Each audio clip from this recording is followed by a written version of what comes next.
Steam locomotives were some of the most powerful machines ever built. They pulled trains that fueled our imagination. They represented vision, collaboration, ingenuity, customer service, and extraordinary human achievement. But in order to get to their destination, it took someone guiding them through a series of switches in order to get to the main line. Just like leaders today, it takes someone directing them down the right path in order to get to their destination.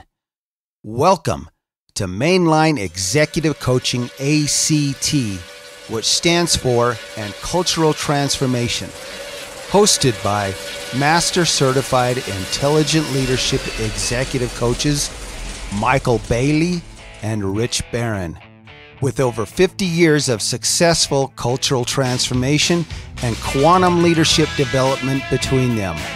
Brought to you by Intelligent Leadership Executive Coaching, the world's foremost authority on cultural transformation and intelligent leadership development.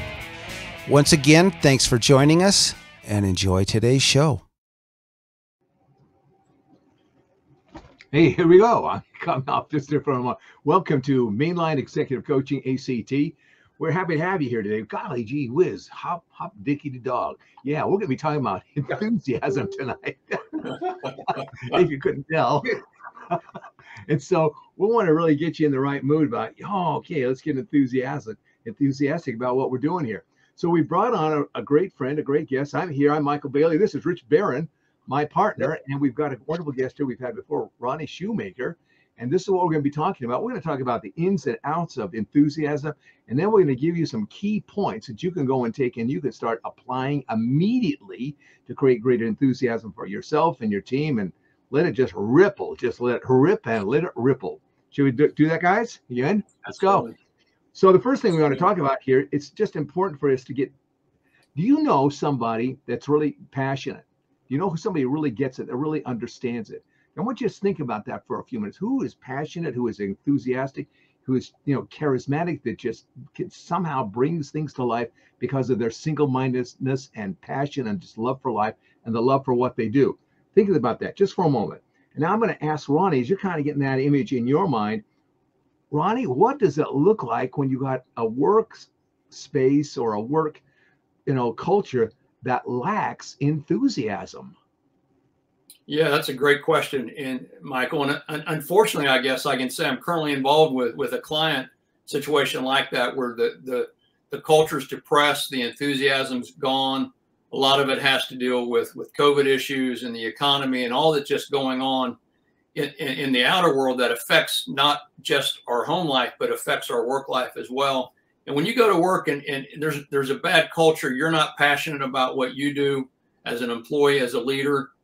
Your team's not passionate. It's tough to get up and go to work every day. I mean, think about how much time we spend at work versus waking hours at work versus waking hours at home. If you're not passionate at work as a leader, or even somebody that follows that leader, you're not going to be passionate at home either. It's going to be a big challenge to be passionate both places. And a leader that lacks passion, it drains his or her entire staff on a regular basis. Okay, so with that drained kind of environment, that drained kind of culture, what would we see? We thought, well, we're doing okay. We're doing the best that we can. But what would you actually see? Would you see people that are just unmotivated, people that just kind of getting through the day? What would you notice? What would be absent of, because of that, what would you see?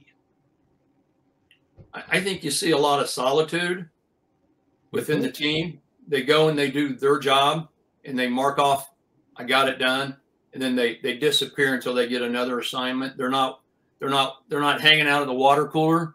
They're not going to lunch. They're not sitting in the lunchroom. They're not talking with their coworkers because it's depressing and the culture's not there to build the relationship.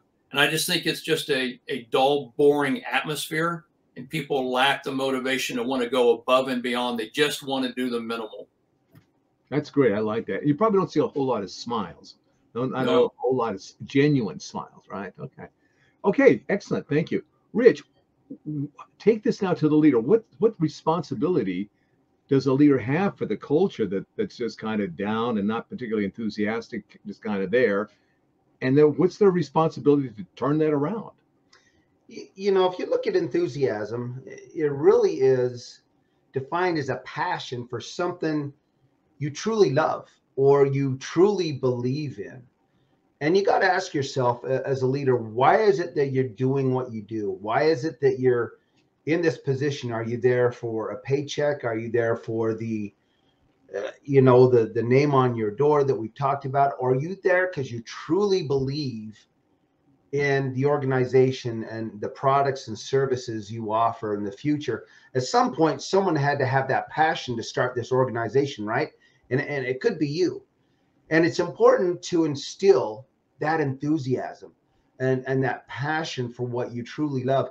And it shows, it really shows. If you have a passion for something and you're enthusiastic and you bring people into that passion and you're smiling about it and you engage people and you help them understand, and look at how we're helping people with with our product services or whatever. That's where a leader, that's their responsibility from the talk. It's not about the dog and pony show and the hoorah speech, because that's not enthusiasm. That's, that's just getting up there and trying to get someone excited for a few minutes. What really brings that to light is that continued engagement around that enthusiasm and that passion.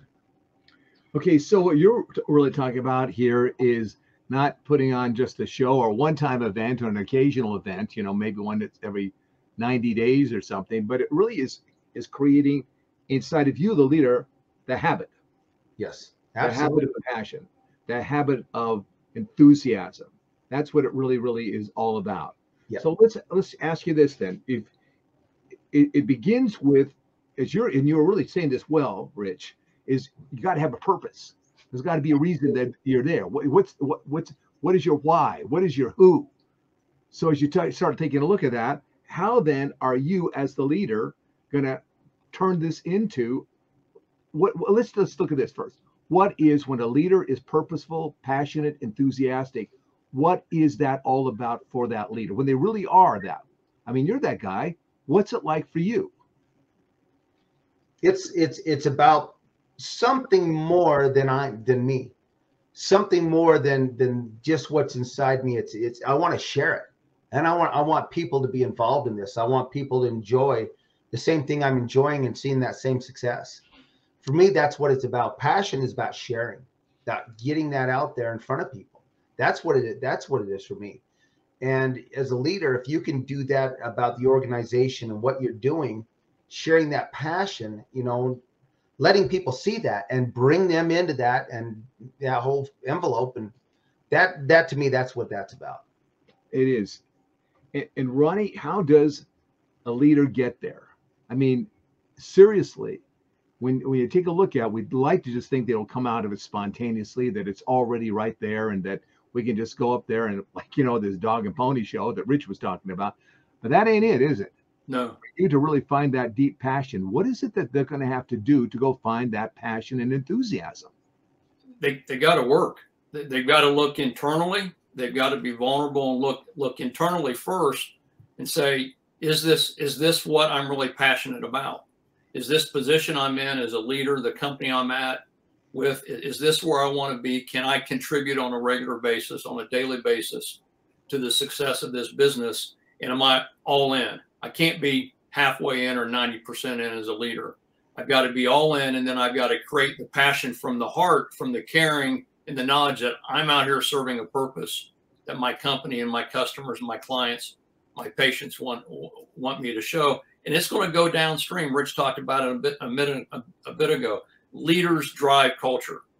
If the leader's passionate and he shows it, demonstrates it properly, his team's going to be passionate as well. Maybe not in the same way, because every individual demonstrates passion differently, but it still has to come from the leader, and he has to be 100% bought in his own mind in order to get his team 100% bought in as well. That's excellent. So now that moves us to that next step, and you're dancing right there. You're right on the edge, ready to step into the circle here, Ronny. And that is, once you've got that figured out, you've gone away, you've done that internal work, you've done that creating the vision, you've gone and just, okay, this is really what it is. This is what it really is all about. You then have to move it to the next step from the intellect and the imagination to, do I believe it? Do I believe it? So talk about, then we have Rich about how do you get to believe. Just talk about, what does it mean to believe in the passion and the vision of what it is that you're bringing to your organization or to your team. What is belief? Ronnie? Yeah, it's belief is being 100% in, being 100% sure that the purpose that you have, whether it's the mission and vision of the company or your own individual purpose as a leader, you have to be 100% in. You have to believe that what you do and what you demonstrate your team is accurate and fulfilling to you and the team as well as the company. You've got to, if you don't believe in yourself, how can your staff believe in you? How can the people that follow you believe in you? And believe it or not, I think it's easier to show your unbelief than it is to show your true belief, because you fall into bad habits or you don't have the good habit of believing and showing that purposeful meaning in what you do on a daily basis. That's good. I like that. I think that's exactly right, Ronnie. It's easy to show unbelief. Being the negative person. I want to create this, wow, go get them organization if I can only believe it. Yeah. So then, okay, so this is great, Ronnie. God has given us a great way to look at it. So, Rich, how do we do that? How is that done? And you might even talk a little bit about how can a coach help you do that? I'll tell you what, we all know these people. From the outside, you see them, they're confident, they're happy, they're grounded, they have, this passion, not just about what they do, but about life in general. Everything about them is something that you see. It's not something that's hidden, because you can't hide that. You can't hide your passion. You can't hide your confidence. It comes out. Having a coach help you understand that those strengths and gaps in your personal leadership style will carry over into your personal life. How do you get confident? By learning where your gaps are and addressing those, building those up. It's important to have passion, not just for your work, but for who you are as a person, to believe in yourself as a person, believe in more than just what you do at work, because then that shows everybody else. My passion for who I am outside of here and my passion for who I am inside of here is the same. I've got this passion about life, and Ronnie mentioned something earlier. He did about some people he works with, all these negative things around us. But, a lot of these things we can't control. We can't control the fact there's 80 ships sitting off of Los Angeles. We can't control the fact that COVID is a pandemic. We can't control, all these negative things in the media we hear. They're out of our control, but we can control who we are. We can control our passion. We can get ourselves grounded and focus on who we are and building that to your people. A coach can help you do that. Help you shut out these things from the outside and look how to really turn yourself to what is important. So once we get the belief going, Rich, and we've got that discipline, we've got that focus, or we're in that process of learning how to focus our mind, focus our attention, focus our energy here. What does it mean then to now take it to the team? What does it mean that you're going to go now? I got to now pull my team together. I got to pull my team in.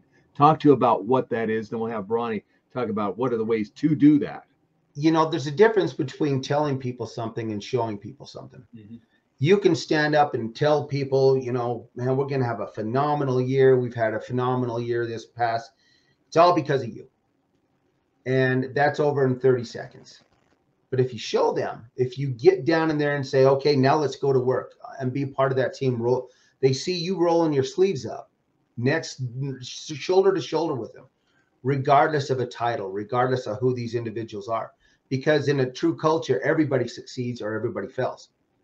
So regardless of what your title is, regardless of what, you feel, if you're at a certain different level above anybody else below you, you got to get rid of that and get next to them, shoulder to shoulder, roll your sleeves up and say, let's do this. Let's find these solutions together. All right. Excellent. Outstanding. Ronnie, have you ever been in a situation where you've seen that kind of turnaround, the team actually being turned around from being negative and downtrodden and discouraged? And then share one of those experiences, because you've done a lot of this kind of work. Yeah, I personally experienced a sale of a company. I was part of a small practice, and we were bought out by a big system, and depression set in overnight, because we went from being what I would call a small 100-employee business to now we're one of 14,000 employees. And the depression in announcing to my 100, but the staff I work with, the 100 employees, it was like a light switch. They turned it off, right? All of a sudden the depression just went, oh, wow, we're going to lose all our family. We're going to lose the small business acumen. And it became my job as the executive director of that company, along with some other key leaders, is to slowly rebuild that passion back up. You can't turn it right back on overnight. Once it's gone, you got to work at it. You got to be authentic, and you got to be consistent as a leader to show your team that we may not be where we wanted to be or where we were, but we can darn sure get back there. It's not going to be easy, and it's not going to be overnight. But as a leader, I'm here to help take you through that journey to get there. Very good. I like that. That's a great story. Thank you. Thank you, Ronnie. So we're going to come around the bend here and just going to wrap this up. But before we get there, let's take a look at, we've been talking about passion. We've been talking about how to make passion and enthusiasm a habit. You've got to get this sense of purpose. You, the leader, have got to go away, figure this out, put it together. It may not come out first time or the second time, but you keep going at it, you keep working at it and refine it so that it's something like, this is great. This is something that really gets me excited. Then you got to believe it. And then you got to take that belief to your team and get them enthused, get them believing it, get it so that they're now really coming out of the sense of passion, commitment, enthusiasm. They believe it, they're on it, and they've gone to work and they're now really engaged. And as you're saying there, Ronnie, it may take some time, but that's what leaders do. They keep working it and working it until it catches fire there. Yep. So that's a lot to ask of a leader, and yet that's exactly what the leader has to do. The leader, though, can't be on all the time. The leader has to have time to get away, to think, to do some critical thinking and some analysis about how it's going. So that's important. You've got to break away. Just like you broke away to figure out what the purpose is and how you're going to do that, you have to break away to doing some analysis and recharge your batteries. So you've got some points here, Ronnie. Let's go through the points. Then Rich has got some points, and then we'll talk about something called the narrative of your team or your company. So go ahead, take that. So the first thing as a coach, I would tell my client, like you said, Michael, take a step back, step away for a little bit, and reword or rewrite your goals, rewrite your personal goals on what you want to meet as a leader of that company or that group of people. You want to revisit the what and the why of your purpose, not necessarily the company's purpose, but your purpose as the leader. Why are you a leader? What you want to accomplish as a leader, what you want to do for your team. And then listen to some inspiring or empowering music. And I know that sounds like, well, what's that got to do with leadership? And as we got the musician here and Rich, you can hum a little bit with us, Rich. The music, if we listen to the music we like, it softens us, right? It makes us relax. It allows us to go into clear our mind and start thinking about the more important things if you get some good empowering music. And lastly, I'll tell you that as a leader, you got to visualize your success. You just can't go to work and sit here and wait for it to happen. You got to visualize your success. You got to visualize that roadmap you want to take and the future benefits that come with it. And as a coach, what we bring to our clients is we help them present or develop their own core purpose statement, which is an individual mission and vision statement, which should tie in somewhat to the mission and vision statement of the company. But as a leader, my mission, my core purpose statement is my statement no matter where I'm working or who I'm working for. It's about me. And that's what drives me and my purpose on a daily basis. That's outstanding. Thank you. That's great. I would add to that, I don't listen to music. Go and watch great movies that inspire. That doesn't mean like you're going to do forever, but just go get that charge. Yep. Okay, very good. So Rich, what are your points that you want to share? you know, one of the things, you need to really embrace the bad news as you get it and write it down. Here's the thing. There's an analogy around this. If you're walking through a rose garden, you know, you're going to get scratched, you're going to get poked, snagged, you're going to tear your clothes, whatever. But when you get to the other side and you turn around, all you're going to see are the roses. And that's why it's important to write those, embrace that bad news as you're going through it, because it's going to make you grow. You know, write it down. Meditate, stretch, go to the gym, work out. Have you ever heard the term get grounded? Take your shoes off, take your socks off, feel the grass between your toes. Get away from, just reconnect with earth, reconnect with the outdoors, reconnect with something you love. Write a journal entry. This is something, Michael, you know, you talk about a lot, is that brain dump. Write these things down, as you know, not just at the end of the day, but as your day's going on, have a journal with you. You can write these things down, or, you know, record it on your phone, whatever you do, but get it out there, and a record of it.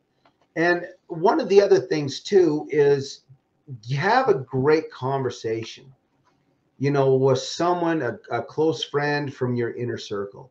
You know, we have the saying amongst a bunch of buddies of mine is, you know, ask each other, is that someone you'd want to spend an evening around a campfire with? Well, here's the thing, is those evenings around those campfires with your closest friends from your inner circle, man, you know, and it doesn't have to be a campfire, but it erases everything else. And it really brings back the things in your life that are important. And when you ground yourself that way and you have those awesome conversations, you know, it doesn't have to be a campfire, it'd be, you know, or over coffee, or, you know, you go have a, you know, do whatever, round of golf. Ronnie's a huge golfer, you know, and that's probably, I'm sure there's been some awesome conversations with some, you know, inner circle friends. And I know you've talked to me about that. That's a weekly thing. You look forward to that. That's my, you know, I'm going to blow off steam and nothing else is going to matter. Yep. Do that. Those things are important. It's interesting you mentioned about the conversation. I had a conversation with a dear friend this morning about some issues that I'm out working with a particular team, and just getting out and talking about it. By the time we were done, he was able to gain a perspective about what it is I was saying, and kind of bring it into about these pieces that we were playing with in terms of working them with them, and just twisted that and said, well, what about this? And it was like watching this piece fall into the right slot. It was all there, but it just needed that extra kind of, that's how that might work. And as soon as you said that, I said, that's it, man. That's exactly it. That's why we need other people. We need each other. Yes. Nobody makes it on their own, right? So absolutely. This leads into this idea of your story. What's the narrative of your company? What's the narrative of your team? It is the great things. It is the comebacks. It is the bad news. It is the good news. It's the overcoming. It's getting ourselves in a better place, in a better mindset, a better commitment to go and do the work at a higher level of excellence, being there, supporting each other, advocating for each other, encouraging each other. That's the story. Sometimes it changes. Merges happen. People, you know, leave. There's all sorts of things. But that is the story. And what you want to be creating, legacy is something that we think of like, that's going to be when I leave. No, you create legacy today. Today is the creation of your legacy. And tomorrow you'll create a little bit more, and on and on and on and on. That's what it is. That's what this enthusiasm discussion has been about. All right. Excellent. Thank you so much, gentlemen. So, golly gee, again, here we are. I'm excited and I'm all jazzed. So somebody wants to talk to Ron and get excited. Let's get some enthusiasm. How can they do that? Well, my website and email is right there that Rich just put up on the screen. My cell phone number is the easiest way to find me. It's 937-925-5005. But all that contact information is on the website, and my email is right there. So reach out to me. I can give you a free complimentary coaching session. We can talk about your core purpose statement, and we can get the journey started on a coaching journey. Outstanding. The man, he can do it for you. He can make that switch. Big deal. Rich, thank you so much for being here today, Ronny. Okay. Pleasure. And Rich, take us home. Well, once again, we come to the end of another episode of Mainline Executive Coaching ACT. And again, Ronny, it's always a pleasure. Ronny is not only a phenomenal coach, he's a great friend, he's a great source of just how do you do this information and knowledge and wisdom. And I'll tell you what, we've had some great conversations, and Ronnie's the real deal. So thanks for being here. Get a hold of Maikel and me, Executive Leaders Act, ILEC.com. Let's talk. Let's have that conversation. You know, let's open this up and find out what you're passionate about. What are you enthusiastic about, and how do we help you build on that? So, and again, shout out to all of our wonderful supporters, listeners. Again, we've got, you know, listeners worldwide right now. And shout out to those in Dubai. How you doing? Dubai. Okay. Yeah. Dubai. That's one we haven't done a shout out to. Absolutely. So, and again, everybody have a great weekend. Have a great night. Be safe and take care. All the best. Have a great night.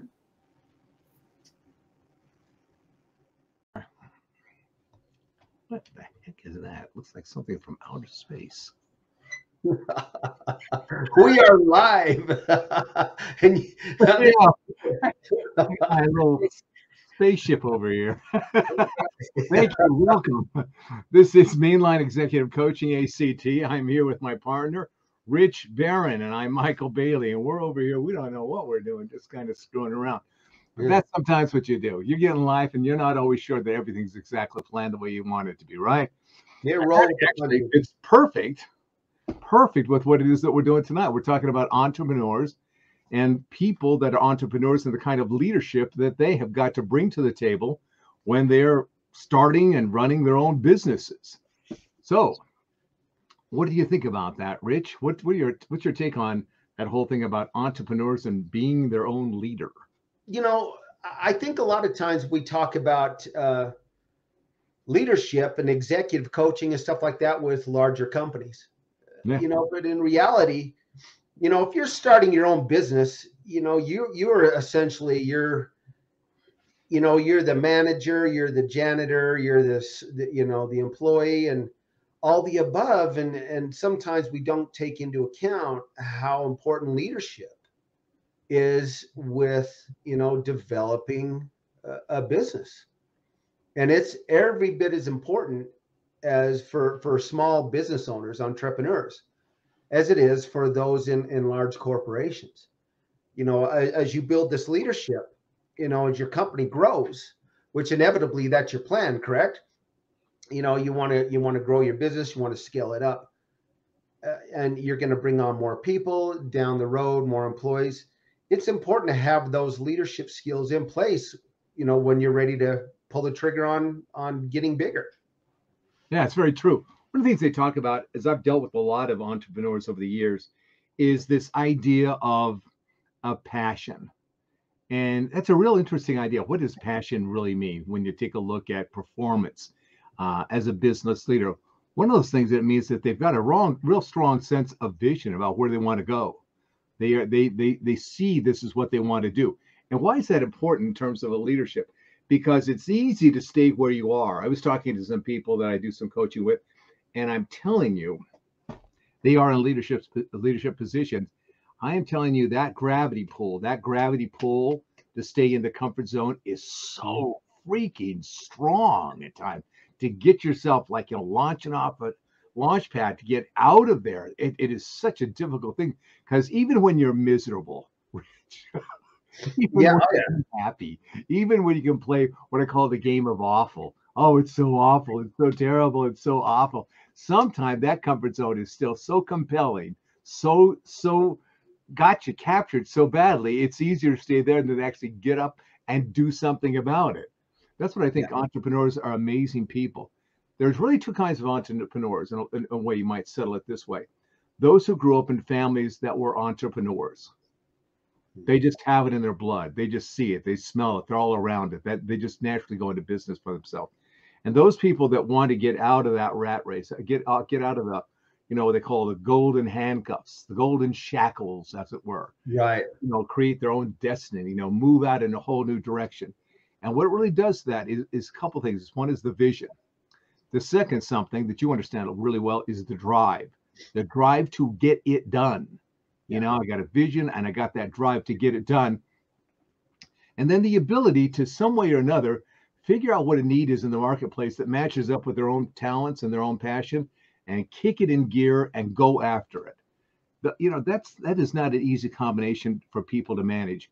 And we know that because most people aren't in business for themselves. So I've got huge admiration for those folks.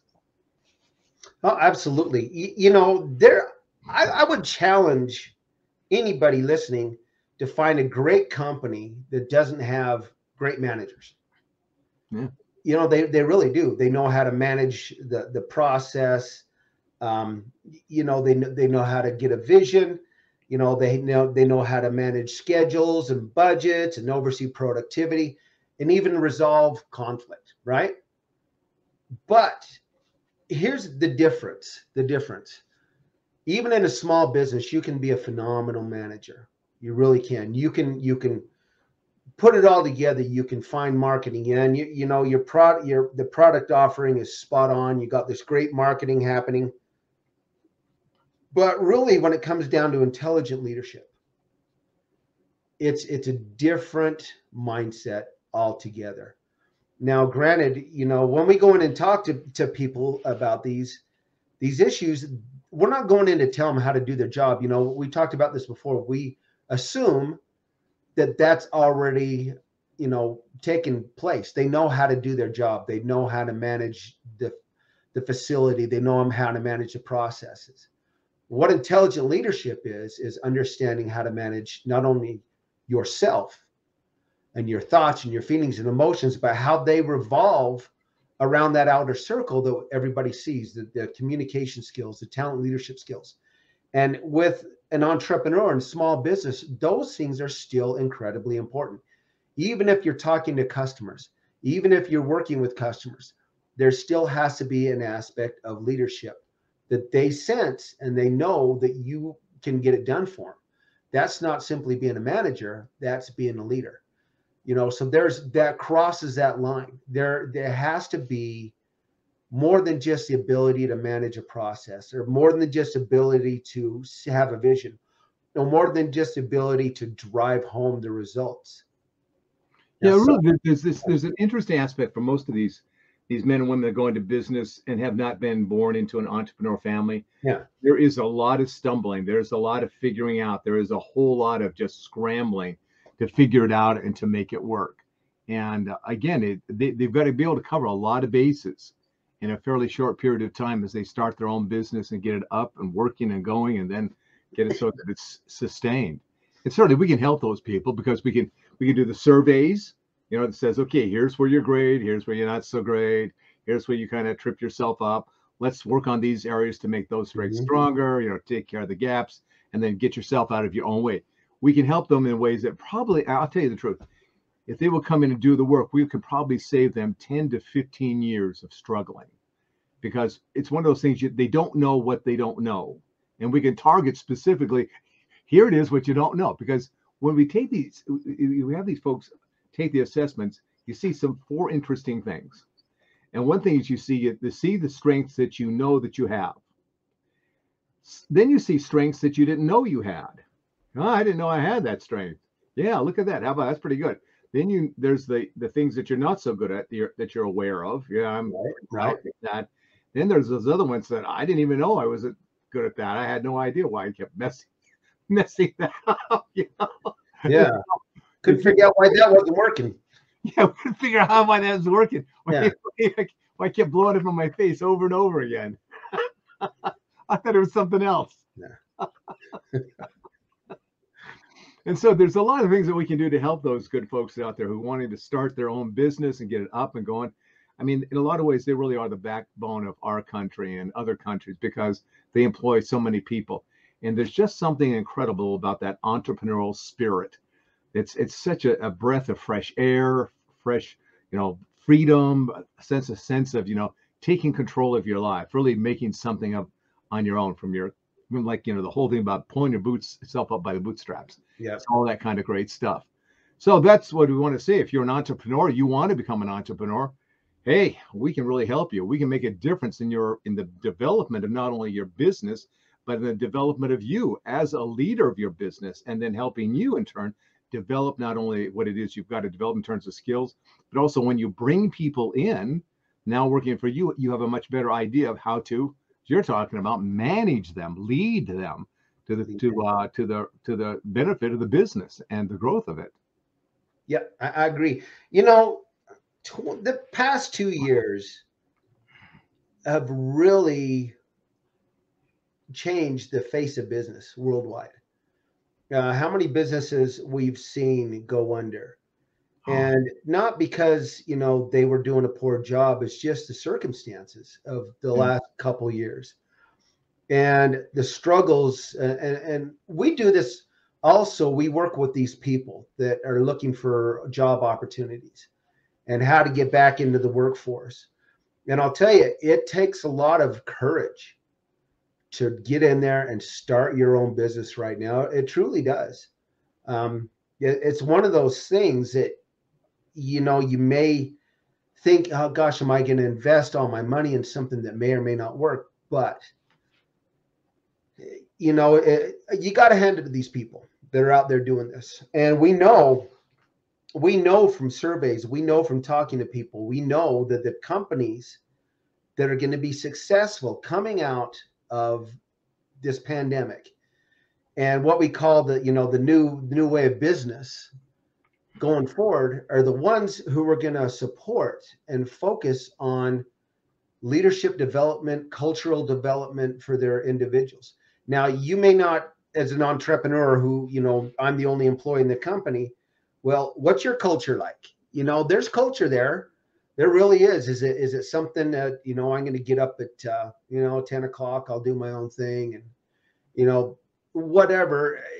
Sometimes that doesn't work. What's the saying you came up with? You didn't come up with, but it's, it's great going into business for yourself. You can choose any 18 hours of the day to work, you know, whatever your schedule is, those 18 hours of the day. Yeah. And it does. It takes a lot of time. But, you know, culture isn't just about a company with a bunch of people. It's organizational culture. It's company culture. Yes. You start to develop that around who you are as a leader and who you want your company to be. As you start to grow, that culture is going to grow amongst the people you bring in. You know, so there's a lot of benefits to being prepared as a leader and cultural development prior to becoming successful. And a lot of that is what you're talking about, I think, as well here, Rich, is knowing yourself. Right. You really do have to know yourself pretty well. And to know what's great about you, again, and what's not so great, and what it is that you're going to work on, because it's in that self-knowledge. I've talked to a lot of leaders who have been very successful, and it is interesting how self-aware they are. They are very self-aware people, and working in companies, this is a fascinating thing. They're really that CEO who is really, really a great CEO. They are a hard person in terms of their commitment to learn and to keep growing and to keep developing themselves. And there's really a distinction, even within the C-level, the executive team, that CEO has got a high level of commitment of just ambition, you know, wanting to become his best or her best. And then as that kind of filters down to the rest of the company, you know, there's people who just want to show up for the check and do what it is that they want to do and that kind of stuff. And every once in a while, you'll see in those ranks somebody who's got genuine drive, genuine ambition, genuine want to make a difference kind of stuff. And here's the problem. And here's the big problem. Why does developing leadership in a business fail? There's two reasons, I think, fundamentally. Is number one, leaders don't lead. And secondly, leaders don't follow.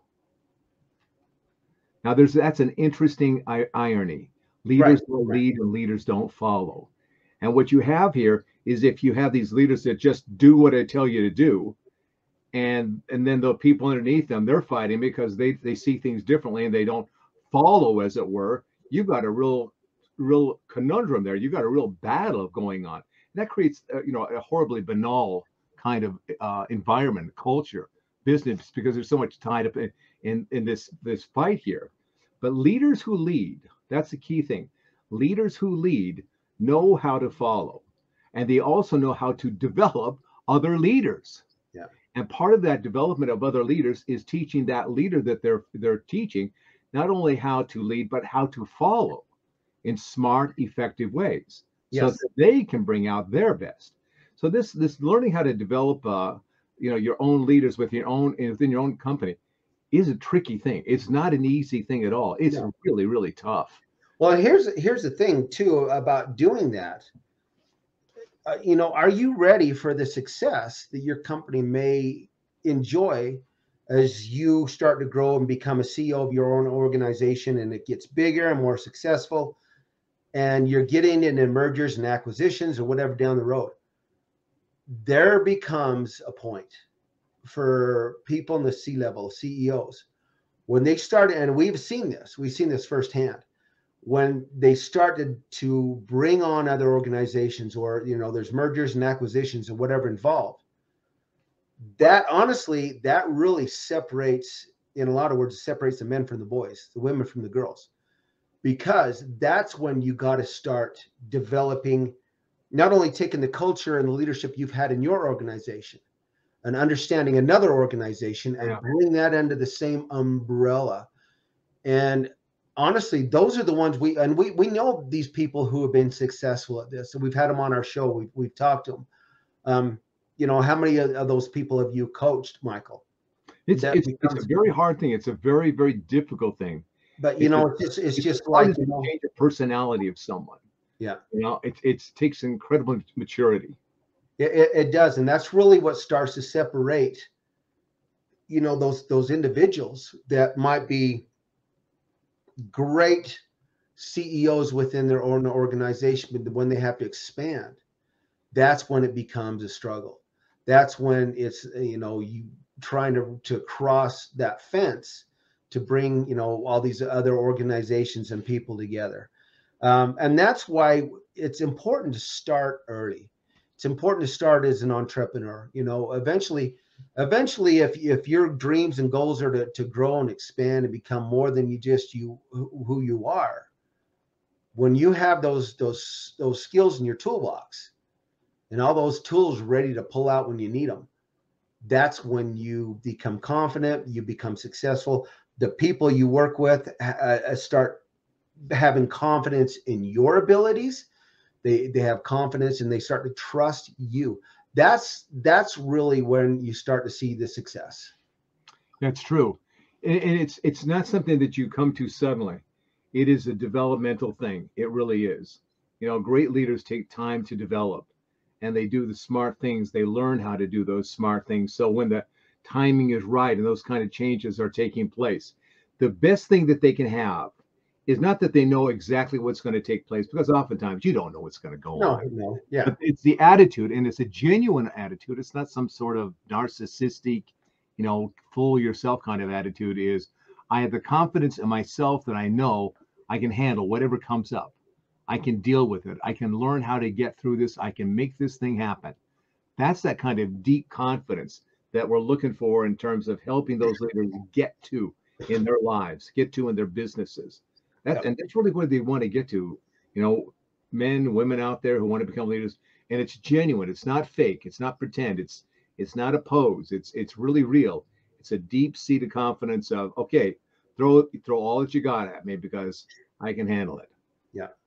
And it's important, when you're just starting out, and, learn this myself. You've got to know when to put on your management hat and when to take that off and put on your leadership hat, because, there's a lot of things you have to manage starting a business, C corps, all that kind of stuff, everything that comes along with it, LLCs, whatever. There's a lot of things you have to manage. But when it comes to setting the vision for your organization in your future, that's when you got to take that management hat off and put on that leadership hat. That's when you got to dig deep. And if you know who you are inside and what your strengths and what your gaps are, you're that much further ahead. As Kenny Rogers said, you got to know when to hold them and you got to know when to fold them. Right. Yeah. Okay, we'll wrap it up here. Rich, how do they get a hold of us if they want to talk to us? Want to have that conversation? Well, the best way to get a hold of us is executiveleadersactilec.com. And get on your laptops, get on your phones, get whatever.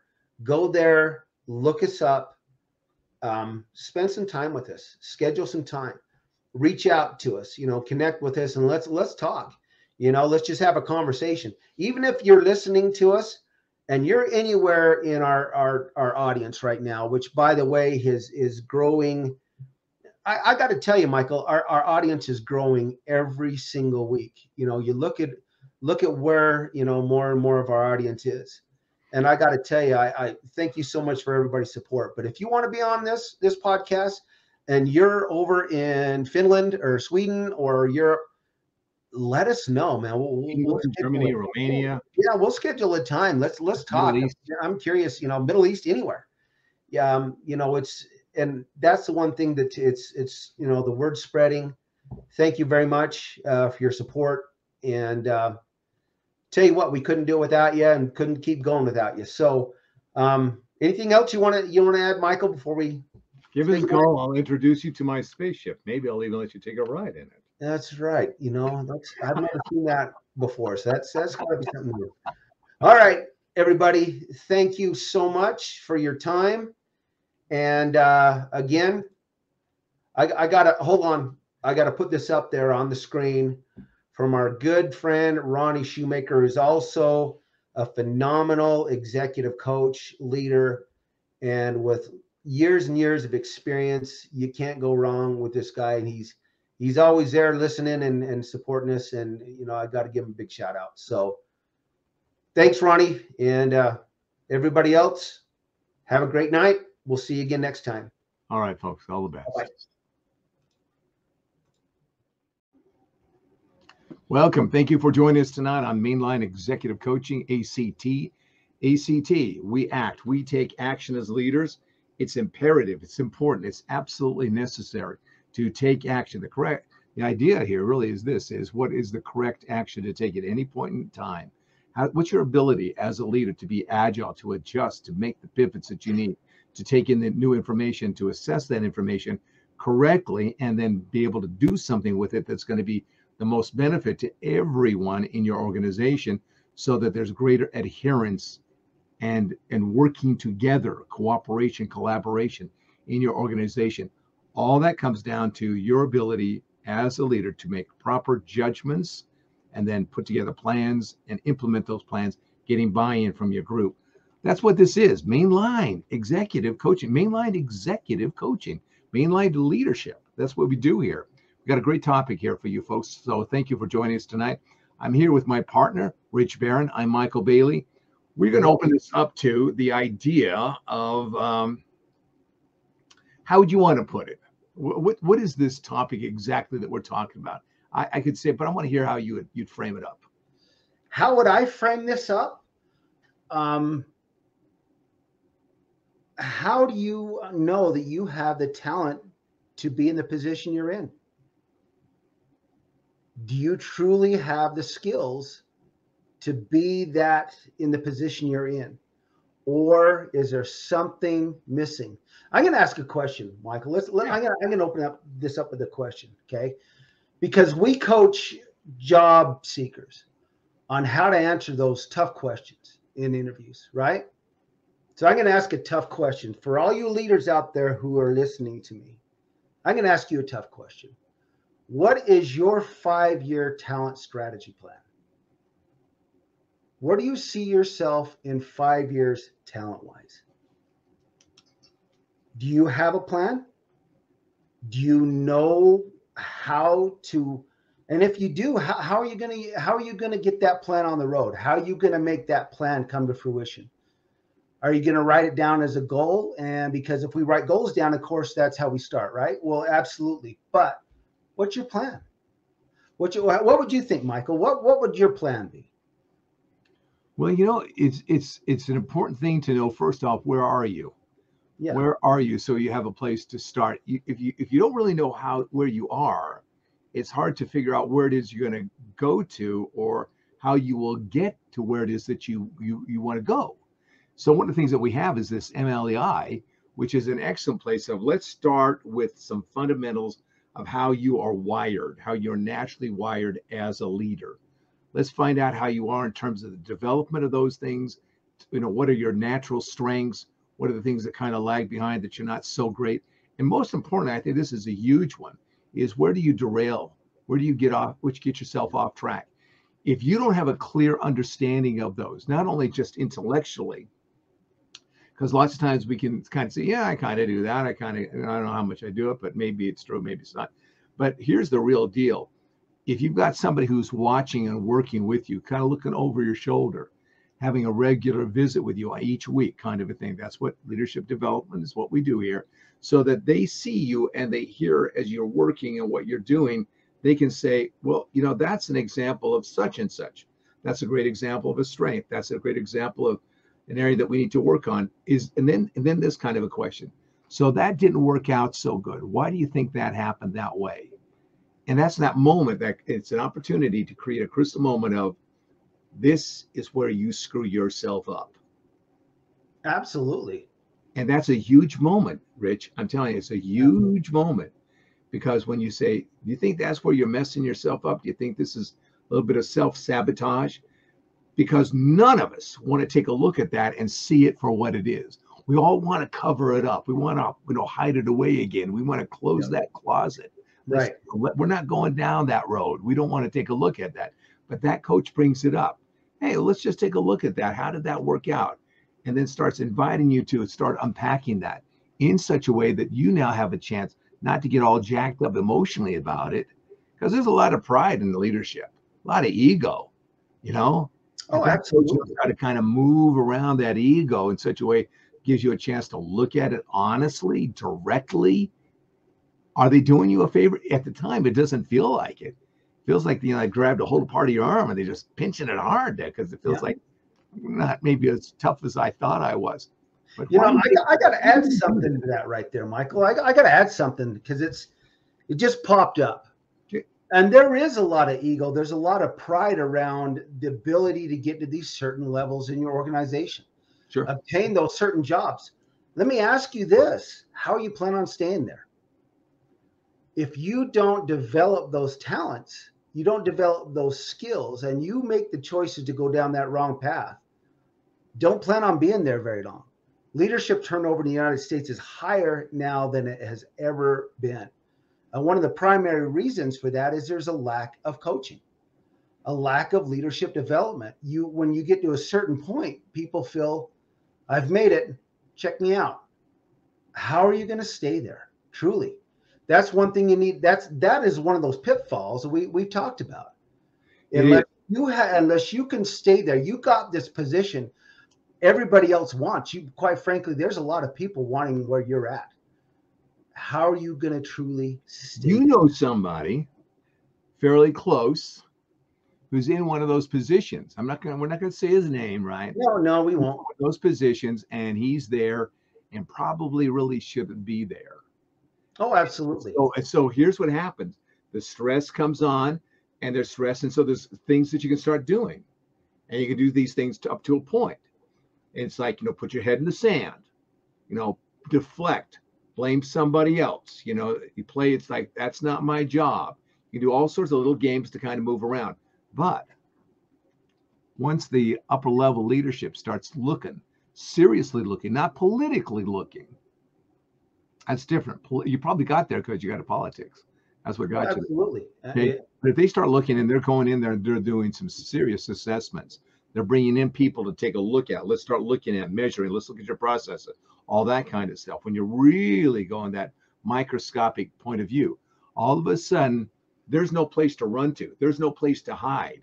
It is out on the table. Here's what's going on. You didn't even know it was going on. How come you didn't know it was going on? And so now you're putting into, let's put it in a simple way. Somebody understand, because we talked about this. You're now going to be put in the penalty box. Absolutely. And that's why you have a coach who is asking you, tell me about this thing over here. Tell me about how come you keep avoiding this? How come this is something that you seem to do to sabotage yourself? What they're attempting to do is to save your skin from being put in the penalty box and having those penalties pile up again and again and again until you're out of the game. They can save your backside because they see things that you can't. They will say things that you don't want to hear. They will bring up things for you to start looking at and evaluating about, stuff that you may not even have considered, really considered, and helping you start develop that plan of action of how you're going to bring out the best in you as a leader that you may not even have really thought that much about. But you thought, well, I got it handled. I'm okay. Yeah. Right. Exactly. It's part of, you've heard of a Pareto analysis, right? The 80-20 rule. Okay. 80% of your process creates is 20% of your problems, or vice versa. 20% of your process creates 80% of your problems. But it's understanding how to find that 20% that's important. That's one thing about the assessments that we utilize. It helps us focus in on the right traits, the traits that we really need to help you develop those talents and skills in. It's just like we talked about this in previous podcasts. You buy the book, you go to the seminar, you come home with a t-shirt, and you start reading about something that may or may not be the area you need to focus in on first. It may be throwing that dart at that, that problem with really not finding the root cause. That's what coaches do. That's what we do, that we have those tools and assessments to help us focus in on the right traits, the right things that we need to work on. So let's talk about what some of those penalties look like. Okay. Yeah, absolutely. Some of those penalties look like, for instance, company doing really well over a number of years. They are making, they are not yet at that unicorn. There may be, maybe 300% of that or 400% of that. They're up in there $300-400 million a year, looking good, smelling good, and all this great stuff. But they had leaks. They have leaks, and all that has to happen is the perfect storm. Different things start piling up, and now all of a sudden, they may be out of the game altogether. And that happens in less than a year. How does that happen? Another company that you know of, they look like they're an international company. They're doing absolutely great, and all of a sudden, they're being hit with fines all over the place because they weren't watching. If somebody's being hit with fines, and they can be thousands, tens of thousands, millions of dollars. Whose fault is that? Well, it's not the employee who's down on the floor. It's leadership's fault. It's the same thing. Again, if you got an organization and all of a sudden, you start realizing the leadership isn't doing a terrible job, what are you going to do about that? And they get rid of them, and now you've got new leadership in. They're left with this huge mess.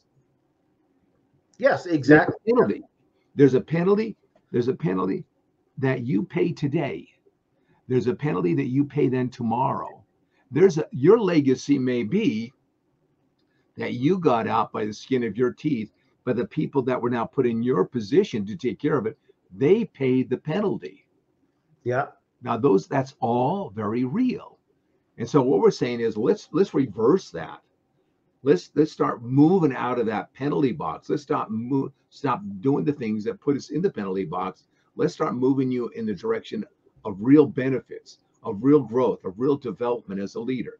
So what would we see? What would be some of the things that we would see that you would notice in an individual who is now getting that executive leadership development? What would you start seeing with that individual? What would you say that you start seeing? Future performance. That's one thing we've talked about is relying too much on past performance, correct? Too much on past performance. But the one thing that people don't realize, it's you have to look at the potential. There's potential there. Right. What is your potential? Are you open? Are you willing? Do you have that vulnerability? Are you being courageous enough to open up and really take a deep look inside and not want to go to those penalties we've been talking about? It's like racking up a high interest credit card. You're never going to get away from that thing. You can pay the minimum payment every month, every month, every month. And, you know, it just keeps compounding. So it's the same thing. One of the things is the people fail to do is to stop, take a breath, realize that, yes, I do have time for this. That's one of the things we hear a lot. I don't have the time. I don't have the time. But you do. You have the time to do this. Because if you don't have the time now, I guarantee what's going to happen later on when all these penalties hit. then where's your time going to be? You know? Yeah, absolutely. That's, you know, it's surprising how much time we waste during the day, to be very honest with you. Yeah. That's one thing. If you're a leader out there, if you want to have, and some of you leaders I know do this, and it's probably a small percentage that do this. 2 weeks, just track yourself every 15 minutes. Create some sort of time table. Just, you know, lay out, and every 50 minutes, fill it out, fill it out, fill it out, fill it out. If you're real brave about it, what you can do is you have 2 columns. One column, this is my plan, and then this is what I actually did. You'll probably be very surprised. Yeah. Be very surprised about how that actually. And then determine how much of that was actually value added time. Yes, agreed. What was the benefit of that? What did you actually get done? Yeah. Yeah, you could definitely add a 3rd column to that.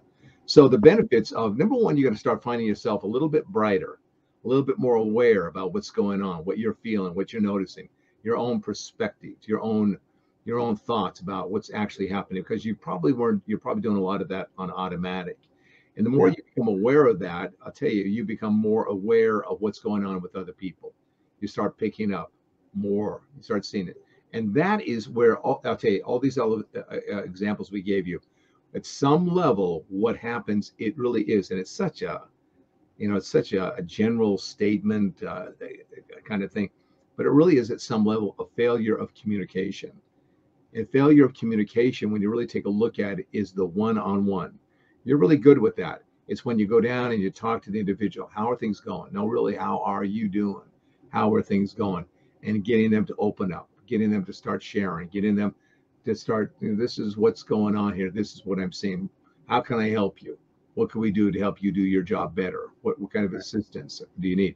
That's where you get the eyes and ears of the people that are working for you, really paying attention and now connecting with you to help you do your job, because first you are there to help them do their job. That's a simple example of talent development, starting with you, the leader. How does that benefit your people? Because now because you're more in touch, you're more clued in about yourself and how you're working and what you're going to do to work at your best. You now clue into your other people. And now suddenly they're performing better. You know, I actually had this comment made to me the other day that as a coach, I probably just will cheer on everybody we work with, tell them all the bright, rosy things about them, and really avoid any of the negative conversation with them, because I don't want them to feel bad. I want them to see the positive in them. And that's, nothing could be further from the truth. I'm not your cheerleader. I'm not going to put on the short skirt and grab the pom-poms and cheer you on and make you feel really good about yourself. Eventually, yes. But the point about this is difficult. We're going to find these talents that you're hiding, and we're going to help you get them out of yourself, because we want to see you succeed, period.